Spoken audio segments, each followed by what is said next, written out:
किसान खेतों में अनाज उगाते हैं, धान बोते हैं। सरकार जो है वो सड़कों पर कील बोल रहे हैं कि ये देश बेचने और बचाने की लड़ाई है। किसान बचाने वाली कौम है, वो देश को बचाने वाली कौम है। तो ये हेलीकॉप्टर के घूमने वाले जो लोग दिल्ली की हुकूमत पे बैठे हैं, उनको ये सोचना पड़ेगा।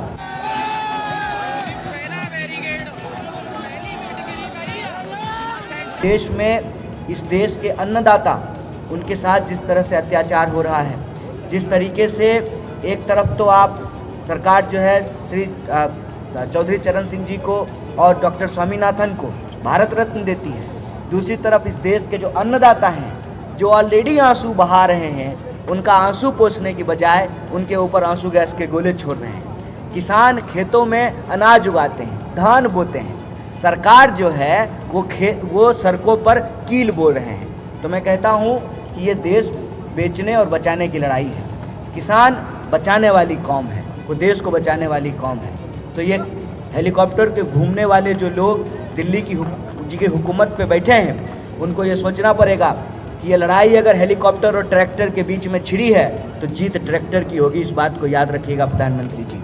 आपको एमएसपी की गारंटी करनी पड़ेगी। और मैं आपको आखिरी बात बोल करके अपनी बात ख़त्म करूंगा कि हमारे राष्ट्रीय अध्यक्ष श्री मल्लिकार्जुन खड़गे साहब ने कल अंबिकापुर के जनसभा में यह घोषणा किया है कि हमारी सरकार आएगी, हम एमएसपी को कानूनी दर्जा देंगे और जो डॉक्टर स्वामीनाथन की सिफारिशें हैं उनके फार्मूले के हिसाब से एमएसपी जो है किसानों को दिया जाएगा, इसकी गारंटी की जाएगी। इसकी घोषणा जो है हमारे राष्ट्रीय अध्यक्ष ने की है, हमारे नेता श्री राहुल गांधी ने किया है। तो आपके माध्यम से हम एक बार फिर से इस बात को दोहराना चाहते हैं कि भारतीय राष्ट्रीय कांग्रेस और भारत जोड़ो न्याय यात्रा का संकल्प ये है कि हम 5 तरह के न्याय की स्थापना करके इस देश को शक्ति देंगे। और वो 5 न्याय है: युवा का न्याय, हिस्सेदारी का न्याय, नारी का न्याय, किसान का न्याय और मजदूर का न्याय। और न्याय देने से जो इस देश को शक्ति मिलेगी। और आज जयराम जी ने एक बात कही है